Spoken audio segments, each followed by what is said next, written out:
ছাত্র জনতার অভ্যুত্থানে গত বছর শেখ হাসিনা বাংলাদেশ ছেড়ে ভারতে পালানোর পর থেকে দুই দেশে টানাপোড়েন চলছে। কূটনৈতিক অস্বস্তি থাকলেও ভারতে বাংলাদেশিদের টার্গেট করে সরকারি দমন নির্যাতনের খড়গ এতটা তীব্র ছিল না। গত বছরের আগস্টে নজিরবিহীন ওই অঘটনের বছর না ঘুরতেই পাল্টে যাচ্ছে পরিস্থিতি।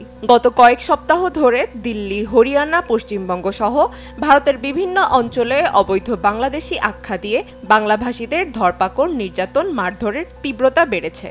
একদিকে যেমন সীমান্ত থেকে বাংলাভাষীদের ধরে নিয়ে মারধর ও হয়রানি করছে ভারতের সীমান্তরক্ষী বিএসএফ, অন্যদিকে পশ্চিমবঙ্গের নাগরিক হওয়া সত্ত্বেও শুধু বাংলাভাষী হওয়ায় অনুপ্রবেশকারী অভিযোগে শত শত নারী পুরুষকে জোর করে বাংলাদেশ সীমান্তের ভেতরে ঠেলে দেওয়ার ঘৃণ্য নজির তৈরি করছে ভারত।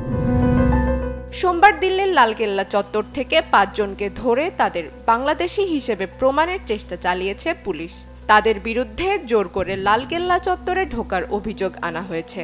পুলিশের পক্ষ থেকে দাবি করা হয়েছে, গ্রেফতারকৃতরা সবাই বাংলাদেশি অনুপ্রবেশকারী এবং তাদের কাছ থেকে বাংলাদেশি নথি পাওয়া গেছে। আইনি প্রক্রিয়া শেষে তাদের বাংলাদেশে ফেরত পাঠানোর কথাও জানানো হয়েছে।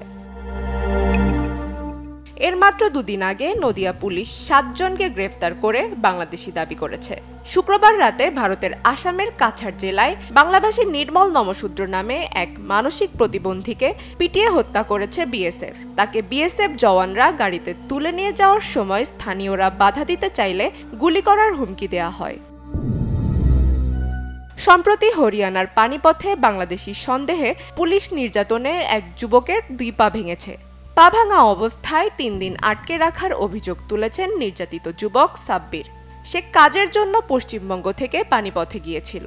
নিরাপত্তা হেফাজতে থাকা শান্তা পালকে বাংলাদেশের মডেল আর বরিশালের মেয়ে উল্লেখ করে পুলিশ জানিয়েছে, তার কাছে কলকাতা ও বর্ধমানের আধার কার্ড পাওয়া গেছে।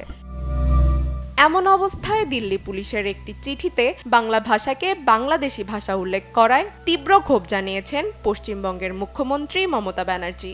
সামাজিক মাধ্যমে দেয়া প্রতিক্রিয়ায় তিনি বলেছেন, বাংলা শুধু বাংলাদেশের নয়, পশ্চিমবঙ্গেরও মাতৃভাষা। বলেছেন, ভারতের কেন্দ্রীয় সরকারে ক্ষমতাসীন বিজেপি বাঙালি বিদ্বেষী। দেশের সচেতন নাগরিককে এ বিষয়ে প্রতিবাদ করার আহ্বানও জানিয়েছেন তিনি। Chandrika Majumdar, Bangla vision news desk.